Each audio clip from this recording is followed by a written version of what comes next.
Everybody, welcome to the Innovation and Engagement Seminar.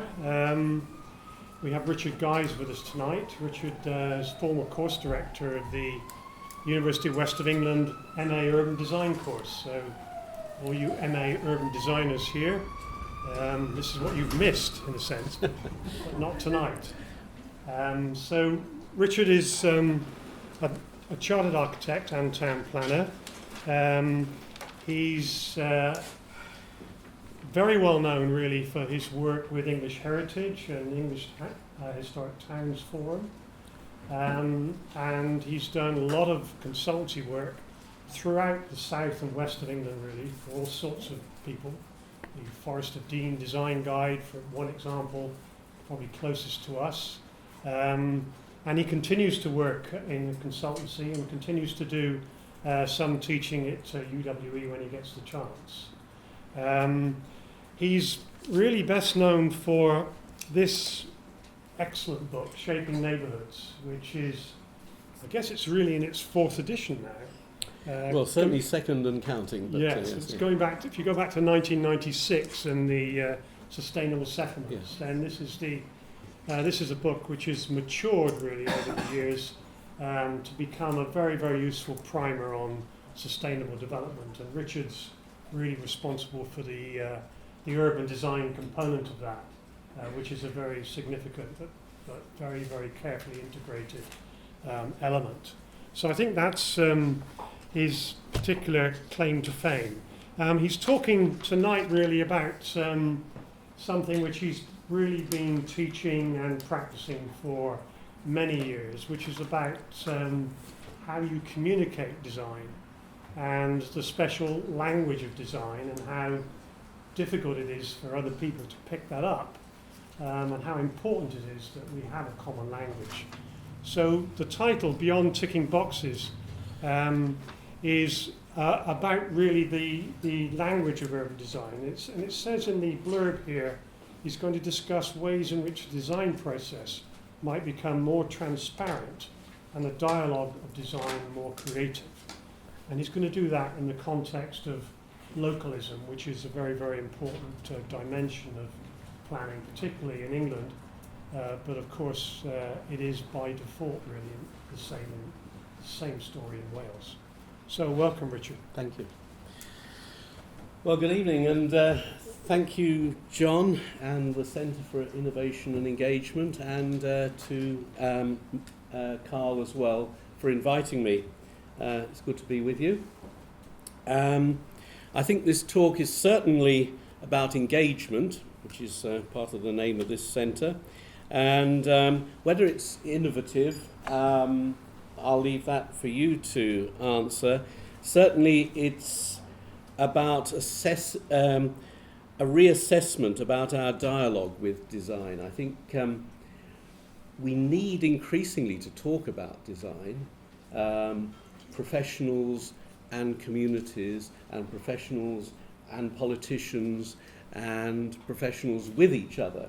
I'm not sure that we are all speaking the same language, and if we can't speak the same language, it's perhaps very difficult to get beyond swapping cliches about what we like or don't like about things. So I think that's possibly one of the themes that's going to come through this.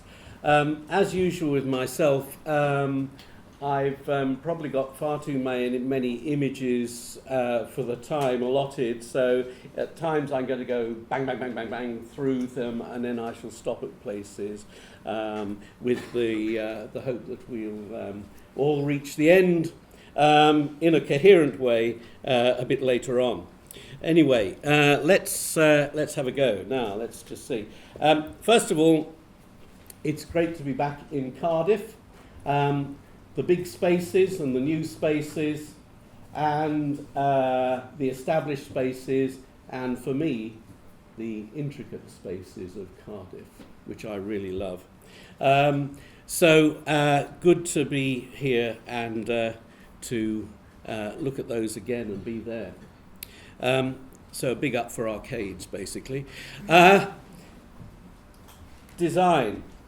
When you mention design, and when you deal with people and negotiate with people, I think the big thing is that they will each have some baggage in their mind about what they mean by design or what their priorities are.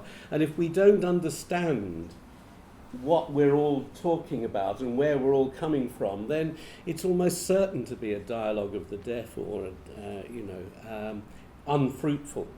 So I think we have to have the humility to understand where we're all coming from, because each of our perspectives is valuable.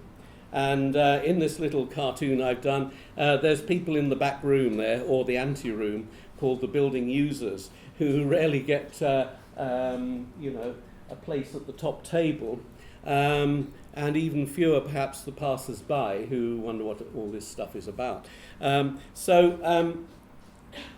are a lot of parties involved, and I think that's important for us to realise. I suppose we've never had more opportunities to engage about design. There are many ways in which we can get involved.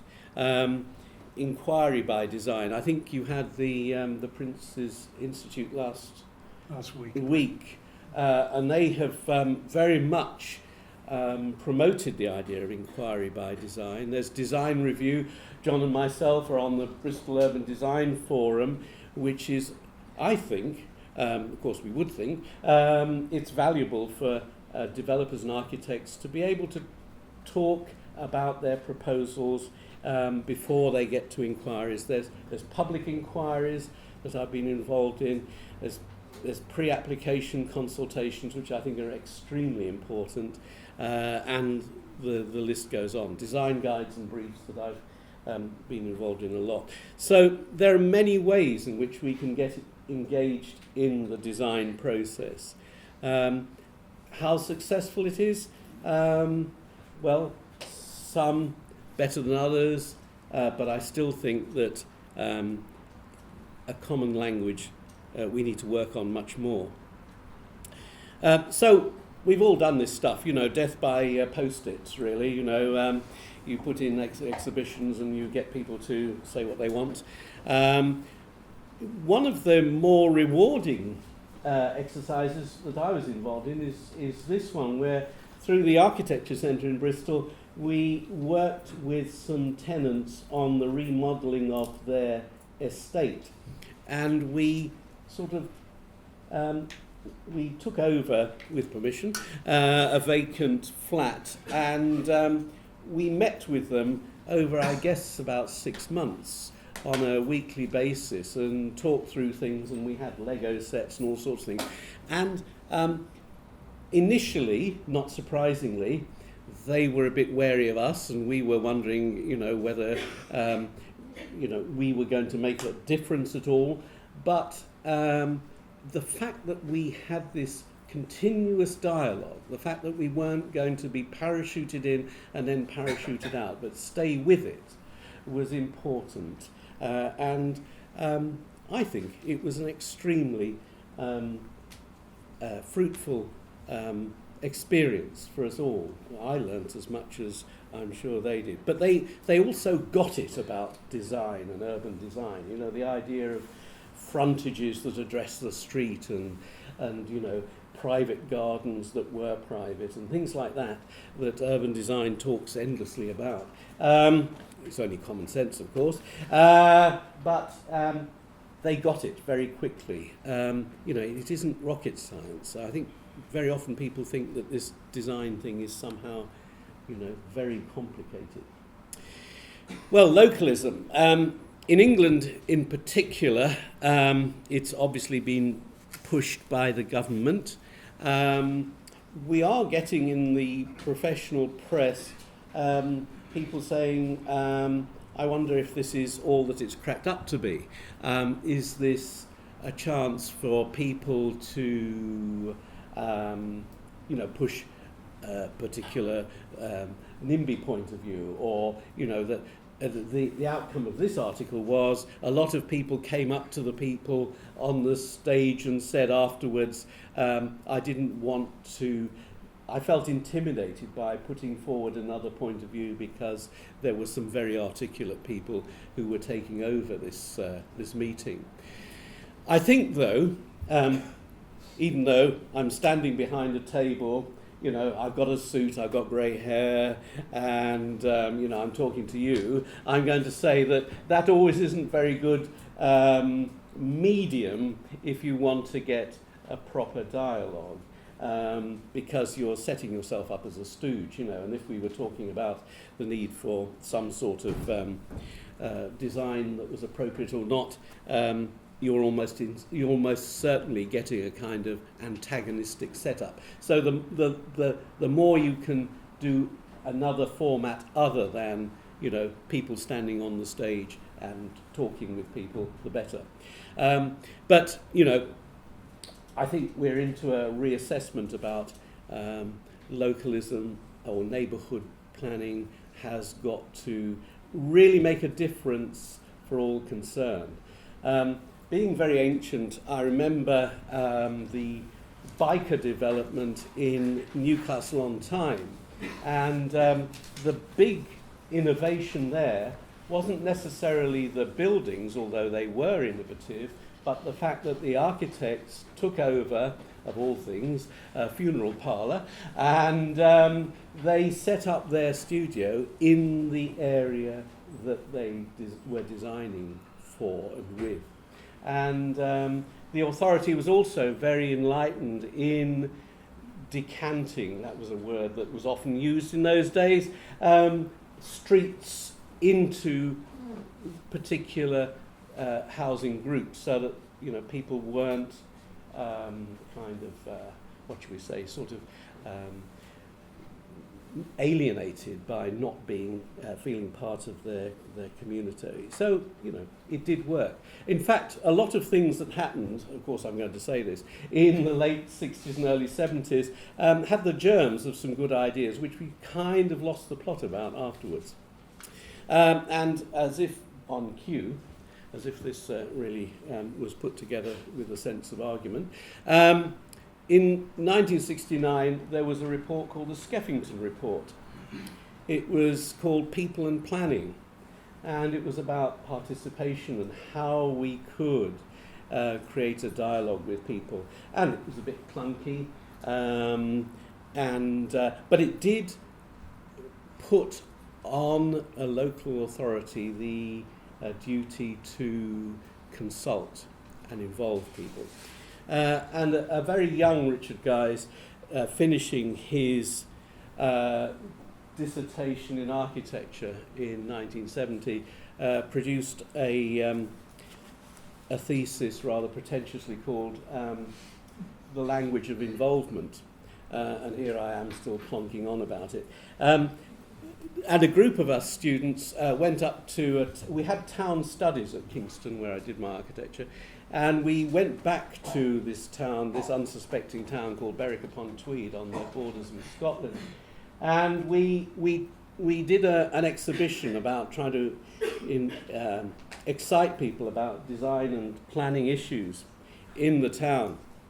And we thought boring old graphics was never going to bring people through the door. So I kind of like comic book type of graphics. And so it was the age of when felt tip pens first came in, so we were sort of almost high on felt tip pen ink after this, but we're really trying to put comic book graphics to tell the story of the options that people had about the development of Berwick.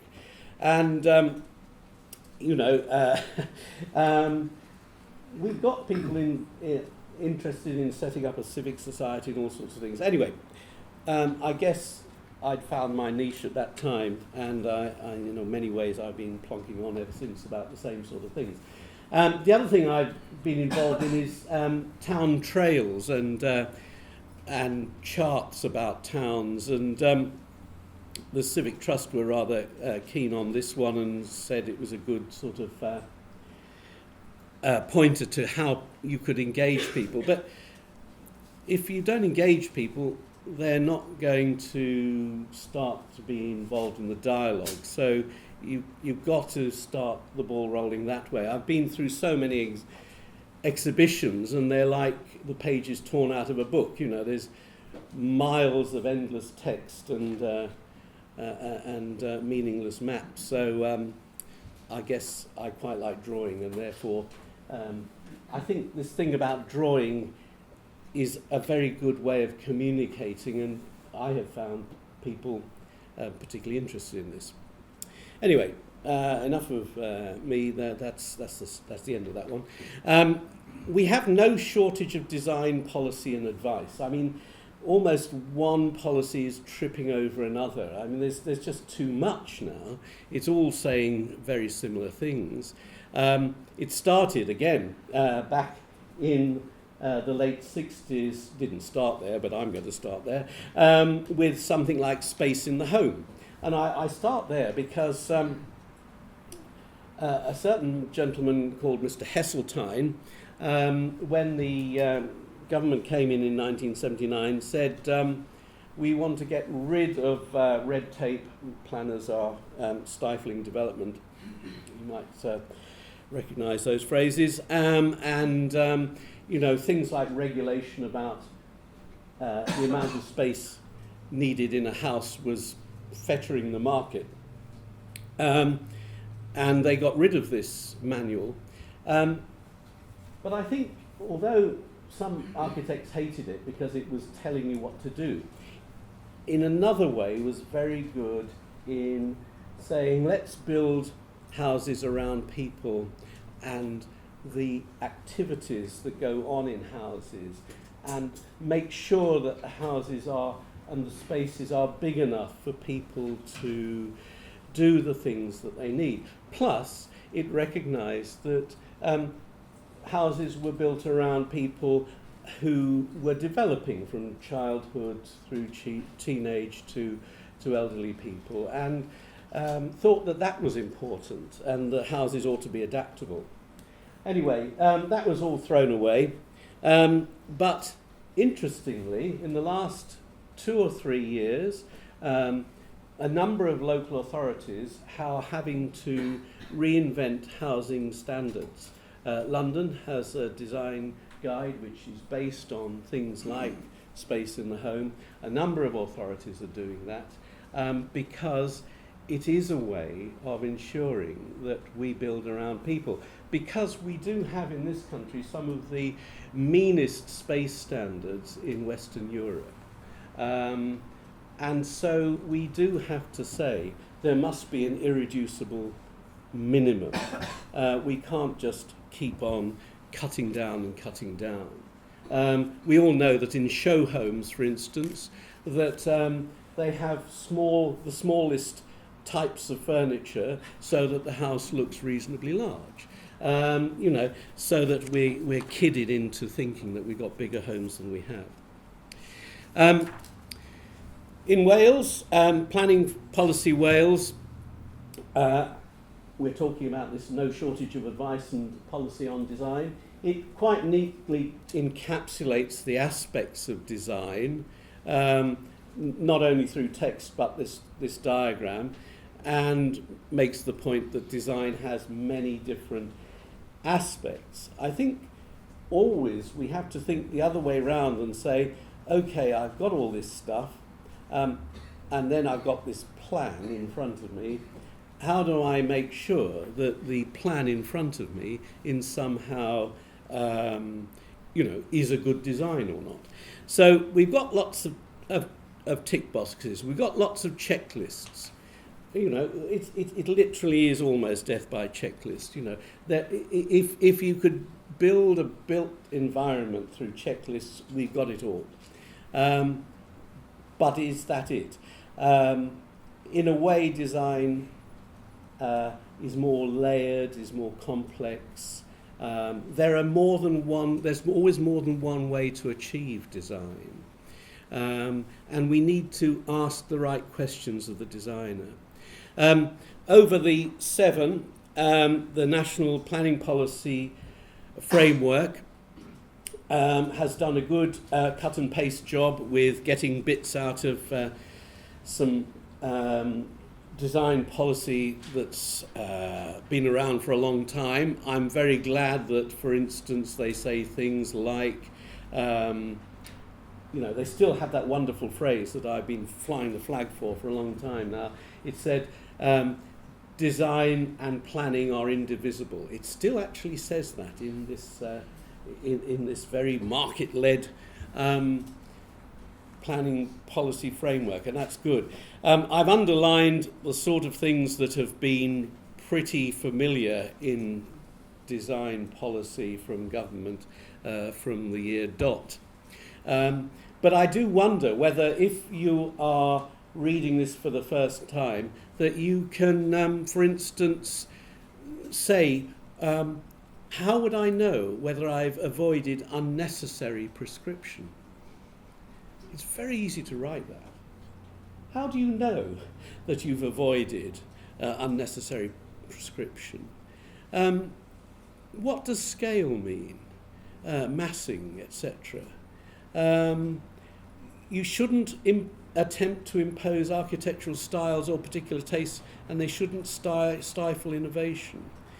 But it is proper to seek to promote and reinforce local distinctiveness. How? How? Do we copy what's there? Is that local distinctiveness? Is the character of the site locally distinctive? It jolly well should be. I've actually had people say, well, there's no context there. Well, unless you're actually in the middle of space, there is context there. Whether it's good context, medium context, or awful context is another matter.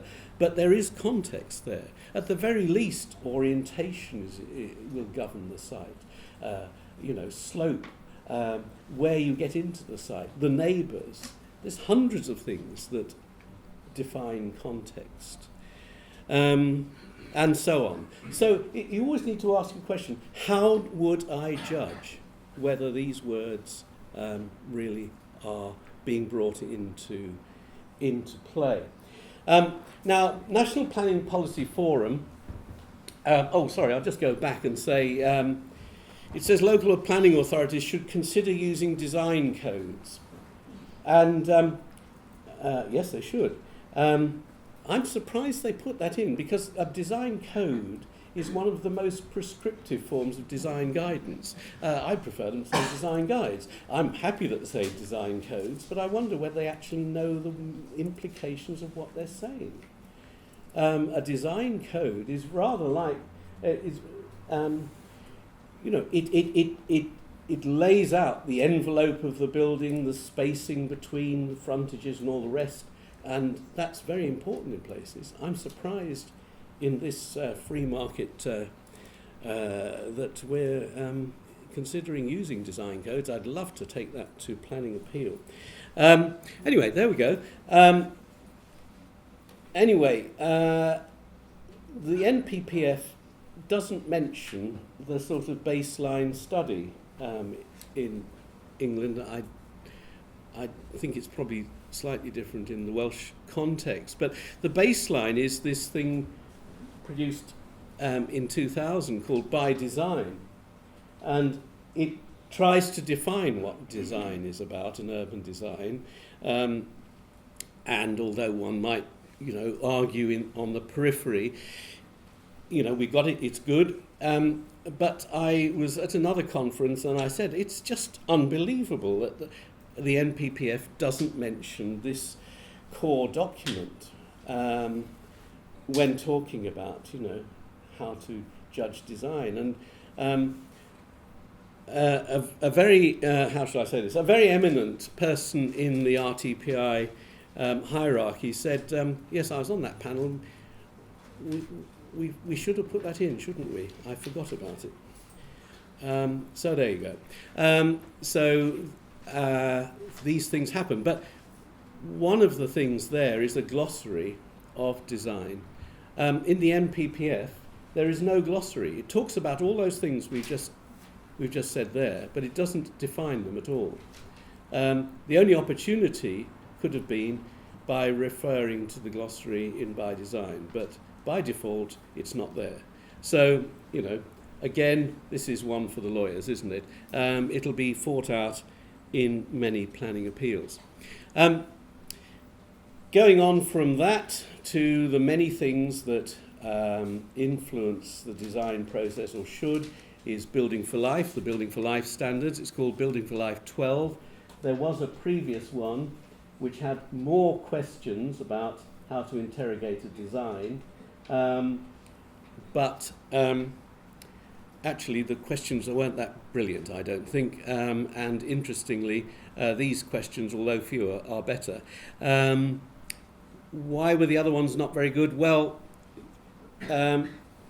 I think they would be very difficult for a planning authority to deal with. For instance, does the design reflect new technology in construction? Well, I'm not sure that every single development management officer would be able to answer that. And it did mean that you could get lots of points for a Wizzo building and not necessarily one that, for instance, could demonstrate where the bins were kept and things like that and how big the garden was. So this is a reasonable checklist. And of course, the best developers and the best authorities will use it, and the ones that really need to might not. We talk a lot about placemaking. What do we mean by placemaking? I happen to think that illustration, and you've got my word for it just by looking at the illustration, sort of reflects a good place. It's distinctive. The signpost says it's connected. There's lots of streets it connects to. It's active. It's got active ground floor. It's convivial, and I think that's a good thing. A good place is where you elect to be when you don't have to be, it seems to me. If you say, it's nice here and I'm going to stop here for a moment, well, that's one reason why a place is good. It's sunny. In this awful climate, you have to think about orientation. You can quite often see squares that are mainly in shadow in the middle of the day, and it's just not going to work. It's got to be sheltered, it's got to be safe, it's got to be overlooked, it's got to have real quality and be functional. So there's my list of what might make a good place. I've not talked about style. It could be any style you like. But so long as it does these things, I think it would help. I thought it would be too boring to keep on doing front covers of the many documents. So this stands for Code for Sustainable Homes, which is another of our checklists that we have to deal with. Another could be that's on the horizon called BIM, Building Information Management, but I might have got that wrong. Anyway, it's BIM, which architects are being exercised about coming in 2016. And good old Manual for Streets, which is a crucial document, which again is not mentioned in the National Planning Policy Framework. But this has been a game changer for getting highways authorities and highway engineers to at least start thinking about their contribution to making places. A street is more than a conduit for building. Street is more than a conduit for vehicles to go through. It is a place, and the best highway authorities have grasped that, and the more senior highway people have grasped that. Sometimes the people kind of bringing this into fruition on the ground sometimes forget it. But we still get crazy things. I mean, this is great, isn't it? Yes. How narrow do you want a car to be to park on one side of this lane? Somebody... in Bristol, they say, "Are you having a laugh?" And I think, yes, I think they are having a laugh. I think they are. That's great, isn't it? Somebody's solemnly gone through that. and painted those double yellow lines on a 5-foot wide alleyway there. Anyway, I just thought I couldn't resist taking that photo. Something else which we don't seem to have we advocate this, but we have no mechanism to make it work. We say, quite rightly, design and access statements should be produced for development. Absolutely right. Because for years, architects have said, if only I could address the planning committee and tell them, you know, why I'm designing in the way that I am. What's the background to this design? You know, everyone would see the light. And then the same architects would say, do I really have to do a design access statement, you know, or get somebody else to do it? And yet this is the medium for the designer to say how the design has evolved. And it actually encourages you not only to just say what the design is at the end of the process, but how it's involved, how various factors have influence the design. And if you've actually consulted with communities, that goes in there. So it's tremendous. But you talk to a development management person in a planning authority and they say, yes, we do have, we encourage people to do design and access statements, but other than the fact that if they must produce them, as long as they produce them, we rubber stamp it and say, yes, they produced a design and access statement. We have no way of assessing it or bringing it, you know, to play in our considerations about whether this planning application is valid or not. And I've been, sometimes I got dragged in to be a design expert at a planning inquiry, and I will go through the design and access statement saying, you know, this, that and the other about the applicant's design access statement, and the inspectors don't listen. They don't want to know because there's no way in which the design access statement can be properly taken into account. I think it's just unbelievable bit of, you know, left hand, right hand, not knowing what to do. So we've got all this panoply of checklists, and we've got all this advice, all good stuff, but you know, each one is produced without really seeing the connections, and it goes on. If you're really into all this, and you are, like me, a member of the Academy of Urbanism, they've got the Freiburg Charter for Sustainable Development, and it says all the same old things, great stuff. You know, as if anybody's going to listen out there as to whether you've absorbed the lessons of the Freiburg Charter. Good stuff though it is, absolutely, but who's listening? And you go back, to the Bauhaus, and here we go. We got you know, the Bauhaus version of Leonardo's Universal Man, and you're talking about psychology and ethics and space and art and time and earth and all those things. You know, every generation seems to have to reinvent its own agenda. My son is a graphic designer, and his company, they do lots of little stunts, and this one is Taxi Studios 11 Design Commandments, and it's nice looking at another element of design and seeing what their sort of agenda is. I like doing diagrams. You're going to see quite a few of them.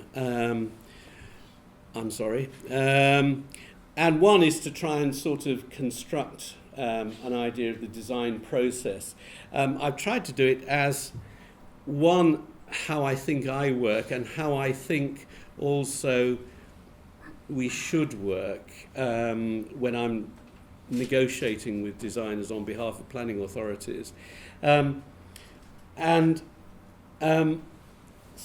has a form of stepping stones, but it also has lots of circles which imply iterative elements, because design is an iterative process. And not only that, but there are these light bulb moments, the design concept. You know, there's certain things that shortcut the iterative process. So if you see somebody doing a kind of systems approach to design, we do that, then we do that, then we do that, then we do that, then we do that, and then design. It's almost certainly rubbish.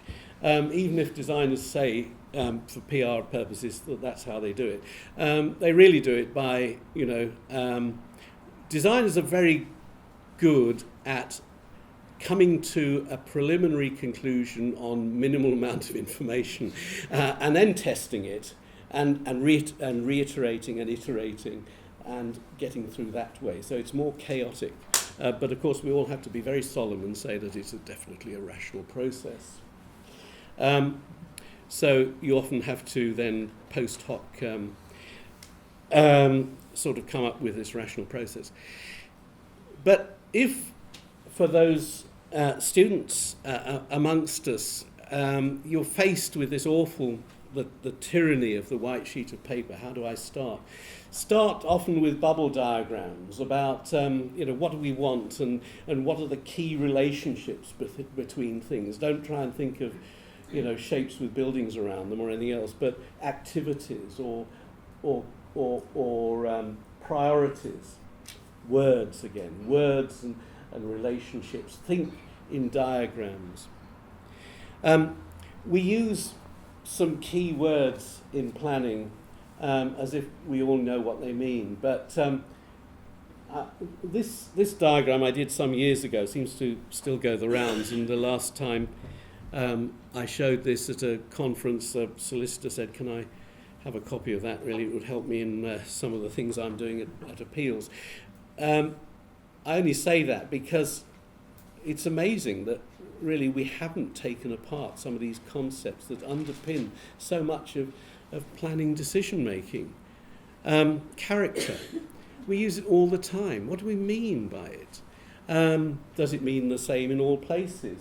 And rather than do a list which would imply that the top things on the list are the most important and the bottom things are the least important, I've sort of done an explosion in a paint factory sort of approach of, lots of balloons that have been released and they all go in different directions.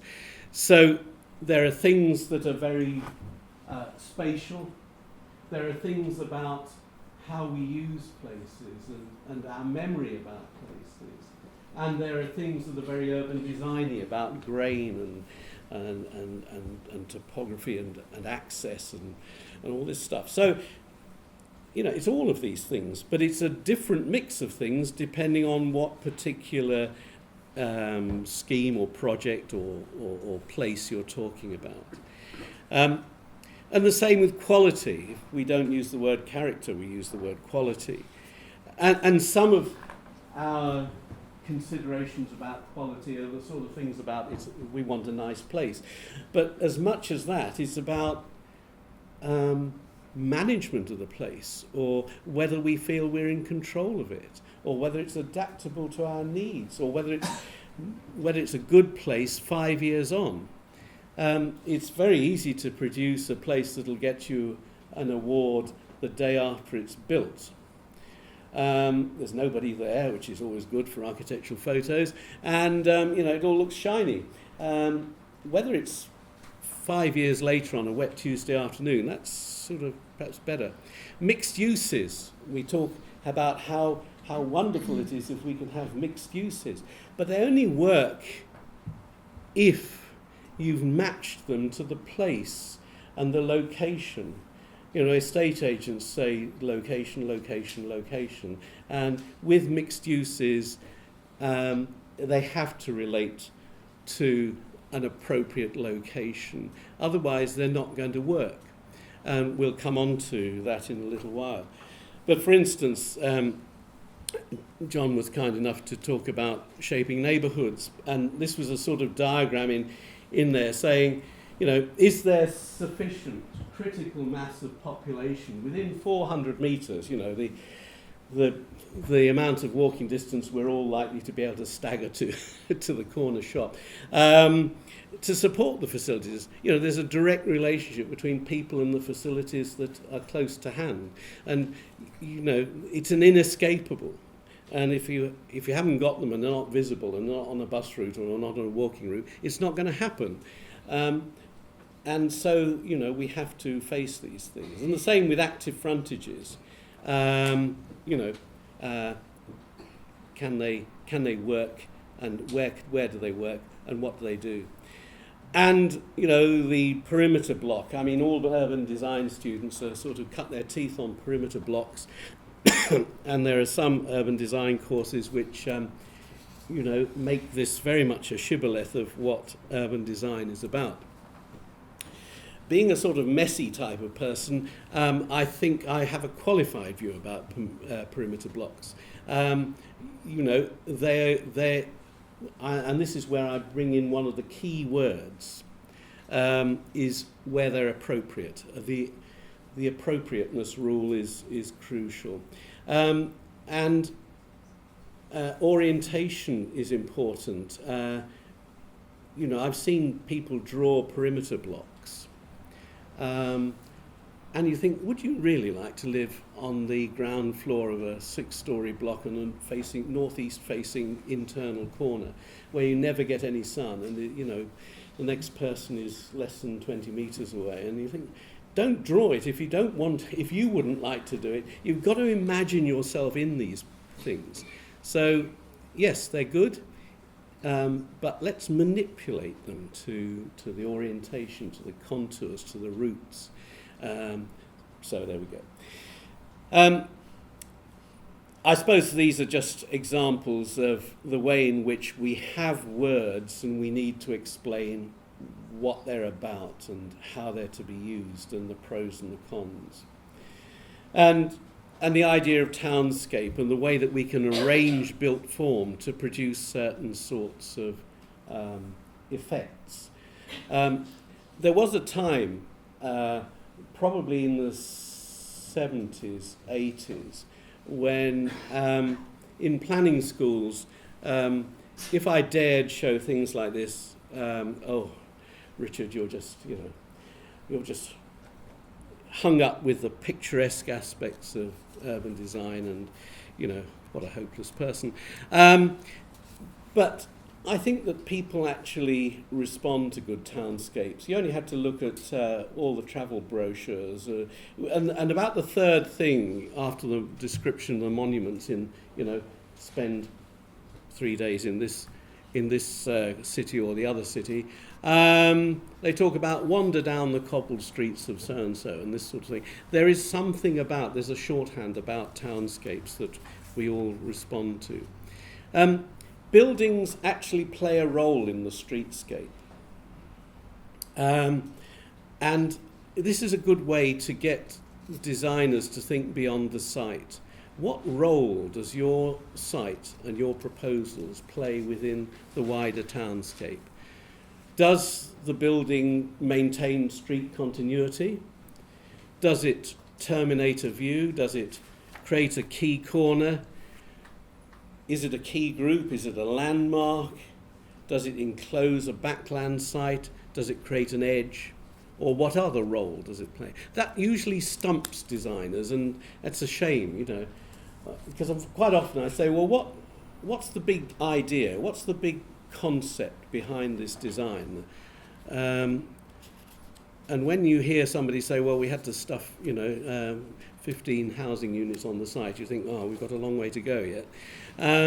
Because yes, that's the thing that's going to get them the bread and butter, but it's not helping to identify the role of the site within the townscape.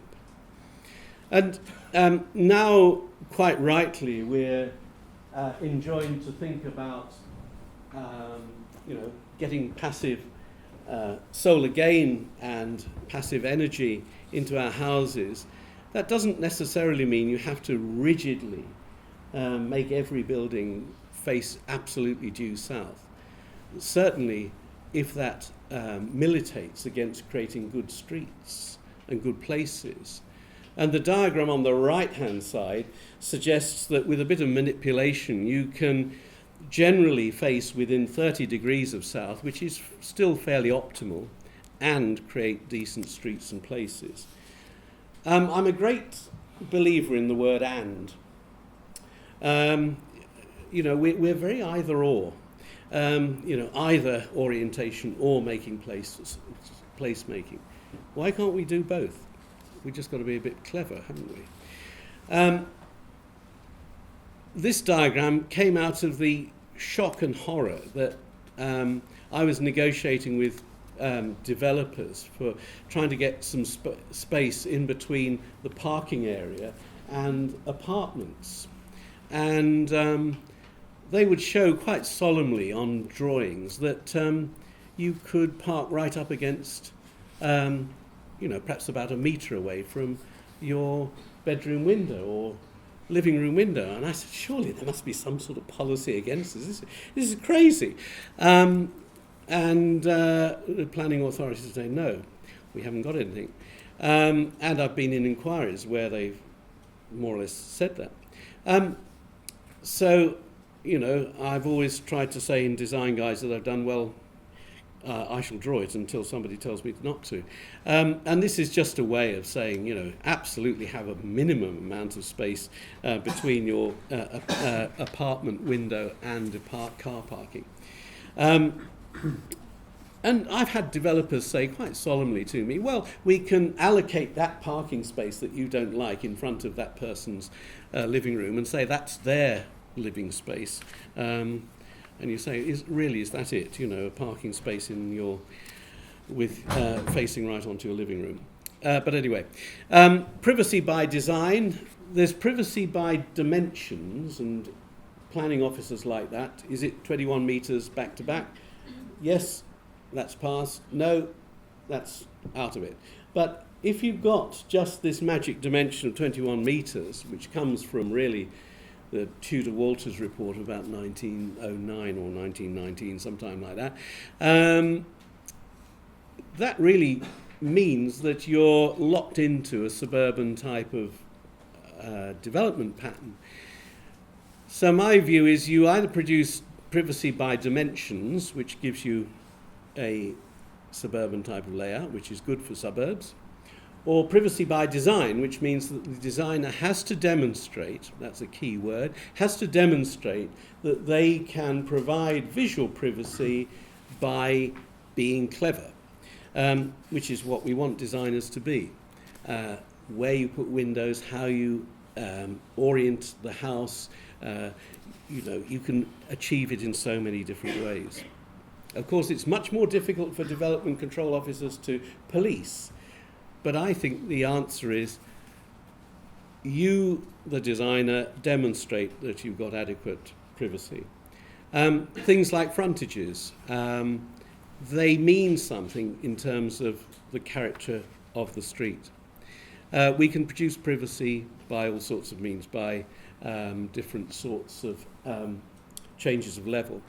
Storage, the big thing. It actually was a big issue in Space in the Home, that diagram I did of that 1968 thing. And it's one of the bugbears of modern housing. Where do you put the bins? We've got a vast number of bins. We encourage people to use bikes. We encourage people to do all sorts of things. People have got lots of stuff. Where do you put it? So, if nothing else, you can always ask the question, where do the bins go? Where do the bikes go? And all that kind of stuff. 45. Oh, no. Mm-hmm. Right. Well, it's a question of achieving balance, as I've said. I've got to move on fairly quickly. This is a few sort of horror pictures, really. No, it isn't. No, this is before that even. This is about how we can find a language of assessing places. In 1960-61, a clutch of 3 books appeared, and I think arguably they still provide us with the language of urban design. I think if you don't read anything else in the next few months, these would be good ones. Jane Jacobs' Death and Life of Great American Cities, Gordon Cullen's Townscape, and Kevin Lynch's The Image of the City. Together they provide a way of looking at towns. Kevin Lynch asked people to provide mental maps of their towns and cities, what was important to them, and he mapped them. This must take the prize for the most obscure publication on the earth, but it's Gordon Cullen's book that developed the ideas in Townscape into a certain notation about how to appraise towns. And it's influenced me hugely, and in every design guide that I've produced, I've built on Cullen and Kevin Lynch and to some degree Jane Jacobs to create a kind of code for assessing towns. And I've said that this is an appropriate way in which designers can demonstrate how the setting of the site and the site itself and the analysis of the site itself can influence the design. And after the appraisal, the concept should also be developed, and there's a notation for that, because we're not appraising just for the heck of it. We're appraising it because we want to do something about designs. And at the design concept stage, before the designer starts doing the detailed design, with these various squiggles and notations, you could develop a kind of statement of the priorities about what this design is seeking to do. All I can say is if you're interested in that, have a look at the Central Bedfordshire website, and you'll see that design guide on that. But in the end, we're trying to create townscapes, and I think they're important because they make places. In that design guide, I've also said these are some stepping stones about how we can start to develop a design.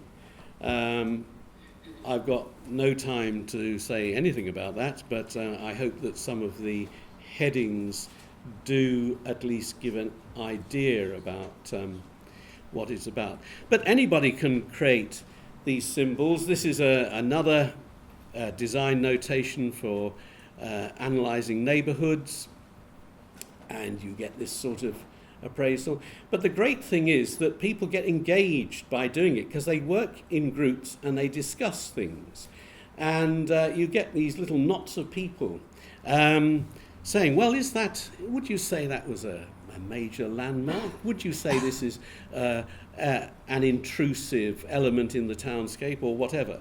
So here we are, sort of people really earnestly discussing what symbols to use and how they're mediating between themselves as to how this environment is to be appraised.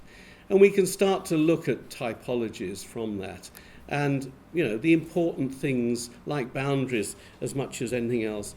And here I'm blabbing on about a particular prefabricated walling system, which tended to be very interesting in Hertfordshire for some reason in the middle of December. But urban walks are a fantastic way in which we can engage people.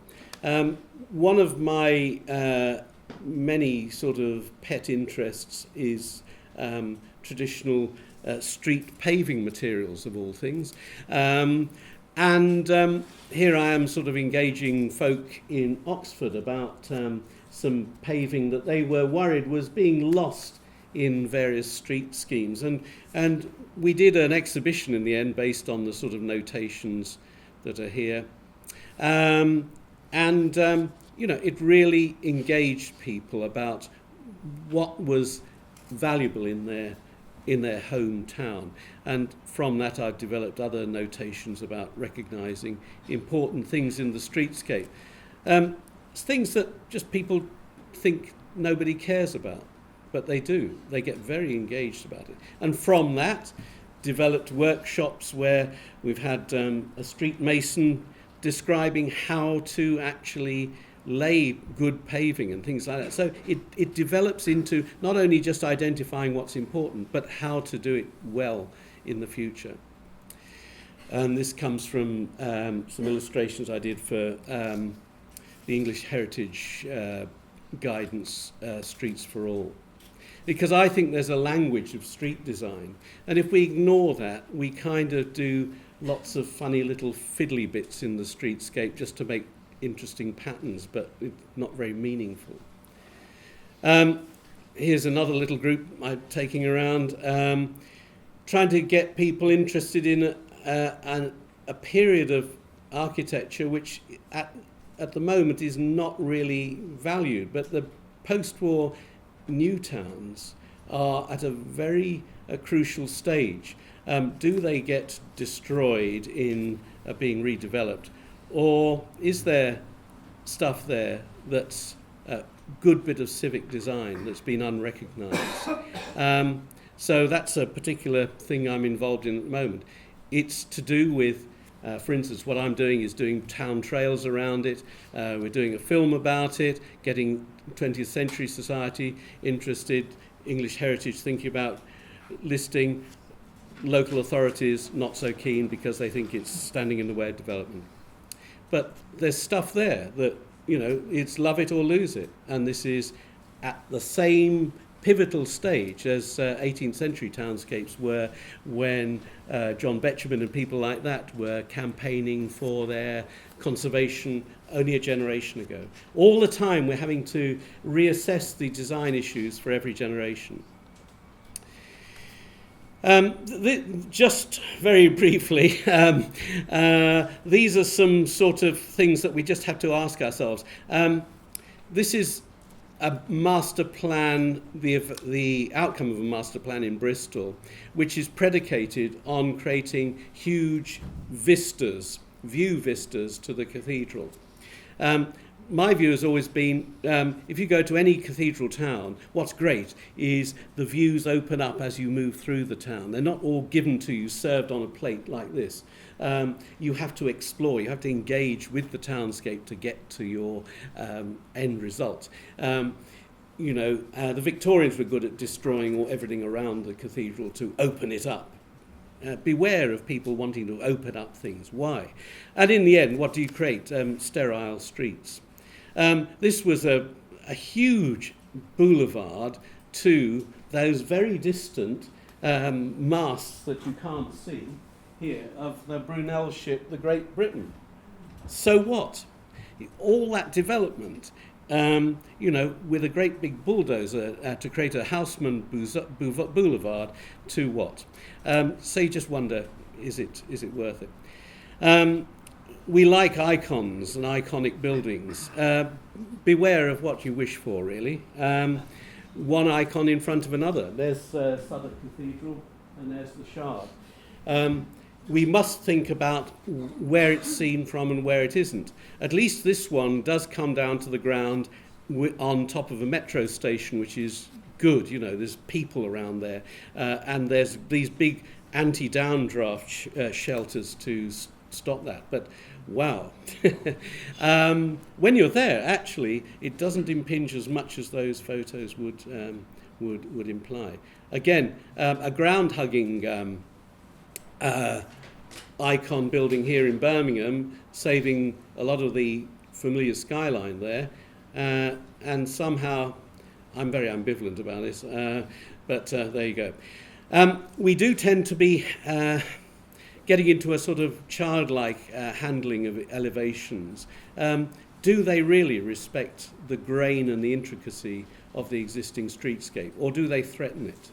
It looked good on a model. Does it look good at the ground level? It's just a clash of scales. It's good that those windows have been canted to create privacy, but it's just the scale of the materials and everything else too much. Great, they've got mixed uses, but this is only probably tolerable because they're student flats. Interesting to know whether students would feel that this relationship between the windows and with, buses and air quality is a great amount of a good mixed use. Is this more than just architects choosing 3 or 4 cladding materials and throwing them together in a so-called random way?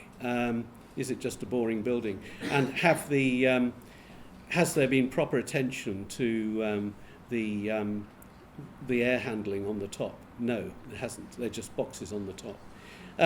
Is full height glazing always a great thing when you've got, the backs of your desks and, the crisp packets and the bins and the coat hangers all for open view? It's good when you've got concourses so you can protect the clarity of the glass elevation. Otherwise, like this, it's just scruffy, unthinking. Here, an example of the planners quite rightly wanting to try and get an active frontage. This is a school on the right-hand side, a girls' school. And they insisted on glazed windows there. What other sort of windows other than glazed? But then the school authority said, no, we can't have glazed windows. This is a assembly area for girls. It would not be appropriate, etc. So you have to think either about what is appropriate, or are there different ways of creating screening? There are so many different ways of creating screening. In this case, they've just put big photo enlargements to create a screen.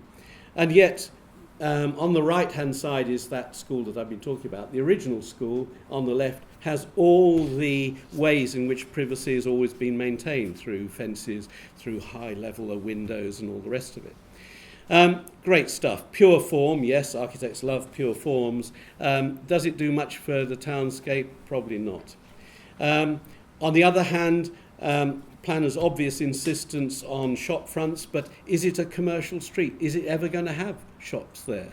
Are they ever going to be viable? So we always have to think of whether it's appropriate for particular locations. A very large shopping centre, which is beautiful on the inside, but to the outside world, it's a wall. It's a beautifully detailed wall, in fact, one of the best detailed walls there is, but in the end, it's a blank wall. Would you ever be likely to get shops there anyway? And it raises big questions. On the other hand, there's a particularly dire street in Bristol that's been overtaken by street mural people, and dead frontages have been made hugely attractive by attracting worldwide street artists to come and really give it some welly. You wouldn't think these two buildings had been designed, would you? Do you really want to look out of your hotel window onto that facade? Except in the white-hot heat of property development, would you invest in having a brand new flat with a view of a green wall to a car park, and even that one by that car park entrance? Somebody has solemnly sat down and drawn all this stuff, and somebody else has approved it. So we're still getting unthinking garbage being produced. It's just beggars belief, and we've got all this design advice that we could possibly want. And you think, are we making good townscapes? Undoubtedly, there's going to be a flat roof there, and there's going to be puddles on it, and there's going to be stuff thrown on it, and everything else, And anyway, I just think it's extraordinary. Here again, a usual device. This is something interesting. We all like that. So we'll reproduce it on anything else we can see. And this is Guise's rule. Is it typical or is it unique? And if that cupola is typical, if there are hundreds, then it's quite right to replicate it. If it's unique, the last thing you want is a watered-down version of the unique thing. Is it doing a favour to the heritage? Death by cedar boarding. Oh dear. Oh, more and more. Just to show we're sustainable. It's because we've run out of ideas about cladding. How much more? Is it an urban material? I don't think so, but that's just a personal thing. But I'd like to see the justification for it. But we're just getting so much of this boarding, and so that we can say we're big S for sustainable. Is that really the good place for a neighbourhood little area of play, right on the exposed corner? Or is it that they ran out of ideas of how to turn the blasted corner? And you don't really need a corner that the car is going to be able to go at 30 miles around that. You want the car to crawl round that corner, especially if it's for a children's play area. So it's just awful thinking, and it's still, there's the highway layout, and then the designers put their standard houses there, and they just can't think. And yet we've got all this design advice, and we're still producing rubbish environments like this. And it's not even overlooked, it's just ghastly from day one. I mean, this got through, I know about this, so I'm very passionate about this, because I objected to this, and it was passed on appeal. So the planning authority, actually, the planning authority approved it. The members, quite right, said this is not good enough, and it's nothing to do with our area, and I had to be dragged in to act on behalf of the members, and we lost at appeal because. Rubbish housing, oh dear, I don't know how to do that. Tiny pinched little gardens turning a corner, it's so clunking. Well, we've plenty got room for that. We can certainly do our turning circle here, and then all the houses have to be like this because you've used all this space for turning around. And yet we've got manual for streets, for crying out loud, that says you don't have to do this. Or you've got lots of shared surfaces. And then on a Sunday morning, you've got even more cars than this. And, it's so busy. And you think, what's that going to be like in 5 years' time? You're going to have so many restrictive covenants to control the colours and control extensions. Otherwise, you've had it. Yeah, I know, John, I know. And is this, somebody's thrown every known idea and material on this house. They're only affordable houses, for crying out loud. And I mean, how is that going to be controlled? Otherwise, everyone will want to do their personalisation on it. The blue fades, red fades even faster, and clutter. This is one of those things that every generation has to rediscover. I was listening to something like You and Yours, or one of these programs on Radio 4, and they were saying, proliferation of signs. And then they said, who's to be, how do we get rid of this? And I mean, you can open up a book called Outrage, produced in 1950 or 51 by people like Ian Nairn, and in Architecture Review. And they say, we must get rid of clutter. And every generation for at least 60 years has gone on about the profusion of posts and things. And you still get programs like that, and they say, oh, it's terrible, isn't it? And who's to blame? And, we don't know. You think, for crying out loud. Every generation has to kind of rediscover these issues. Anyway, here, this was a lovely, this was such a good amount of clutter. This is in Oxford, and I made a bit of a thing about this in Streets for All. Anyway, I passed it the other day, and it's down to this, but I'm not sure. Yeah, we've got less, but good heavens. Anyway, there we go. We got less. Anyway, just finally, some signs of hope. Doing some work on characterization, and children actually, once they get the idea of maps, we were doing a little exercise, notation, get them young to start sort of looking at this sort of stuff, but they got it, and they were producing all sorts of interesting maps with good key words, like the idea of enclosure. They said, well, it feels squashy, and I thought, that's a lovely word. It's a nice squashy environment here. No, I was trying to think of different sorts of words, so it was interesting working with them. And architects, young architects, are, really interestingly saying good stuff about where they're coming from. I think this is nice. I'm anti the idea of trying to make a utopian future. I'm actually more interested in trying to make the everyday better. Absolutely, that's where I am. And the Architects Journal is thinking about a campaign called More Homes, Better Homes, and they actually want, better housing standards and better space standards. So that's good. For some reason, a lot of planning authorities quite like this diagram I've done, which is about it's just giving an agenda about what the house is, what we should be looking for, and it's in the North East Derbyshire Design Guide, and it's a consortium design guides. I think we had to distinguish where we do want icons and where we want everyday buildings, and let's get better quality of everyday. The icons will look after themselves. I want better quality everyday buildings. Buildings that do fit without pretending to be something they're not. We're getting connectivity, we're getting good placemaking, living over the shop, buildings of a metropolitan scale when you need it. And this is a good scheme that in Bedfordshire, and it works. Streets go to where they're supposed to go, like the Pointy building is the shopping, and that's where the kids are playing, and there are spaces and places. It works. And finally, I don't mean that because there are about 5 more shots, but I'm just trying to buy time. The words are important, and I do lots of in-house courses with planning authorities on, naming of parts. It's so important because a lot of planning officers say, I feel absolutely hopeless when I'm dealing with applicants because I don't even know the words, to use. And so we build up a dictionary. Now, you could give people a dictionary, but people would just never look at it.